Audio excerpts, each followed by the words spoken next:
क्योंकि ब्रह्मचर्य की सफलता के लिए ज्ञान आवश्यक है, ज्ञान आवश्यक है। तो ज्ञान के लिए श्रद्धा आवश्यक है।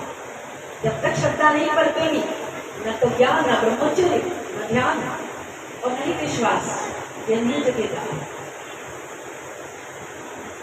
श्रद्धा हमारे जीवन का आश्रय है, जिसका हमें संबल मिलता है, छाया मिलता है।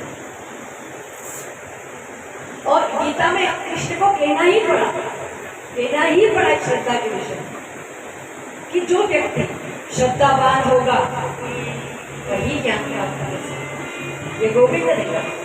जैसे कमल खिलने के लिए सूर्य की आवश्यकता होती है, आई समझ में? सूर्य होगा तो कमल खिलेगा, हमको इतना ही पता है। इस सूर्य की रोशनी, उसकी ऊर्जा, उसकी किरणें, उसकी रोशनी जब कमल पर पड़ेगी तो खिलेगा। लेकिन सिर्फ सूर्य ही इसमें किरदार नहीं निभाता। कमल के अंतर मन में भी खिलने की तमन्ना रहती है, उसके अंदर शक्ति है खिलने की। तभी तो सूर्य की ऊर्जा से, सूर्य की शक्ति से, सूर्य के प्रकाश से वो खिल जाता है कमल।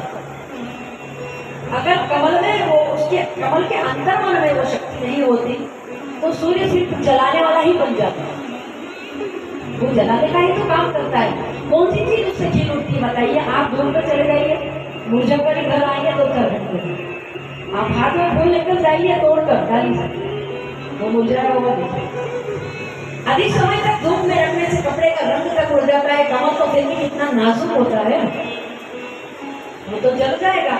लेकिन नहीं, यहाँ शर्त यही रखी गई है कि भगवान तो कृपा करता ही है।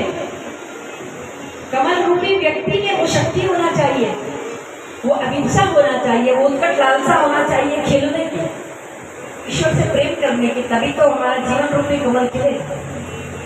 ध्रुव महाराज को अति श्रद्धा थी भगवान में और अटूट विश्वास था, और श्रद्धा के सामने भगवान को भी समर्पण करना पड़ा। गुरु के सामने हार मान कर आना ही पड़ा। इतनी उत्कट लालसा भगवान को पाने की थी।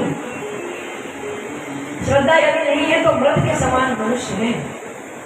श्रद्धा हमारा आध्यात्म बल है, श्रद्धा आध्यात्म का सूत्र है, जीवन का आधार है श्रद्धा।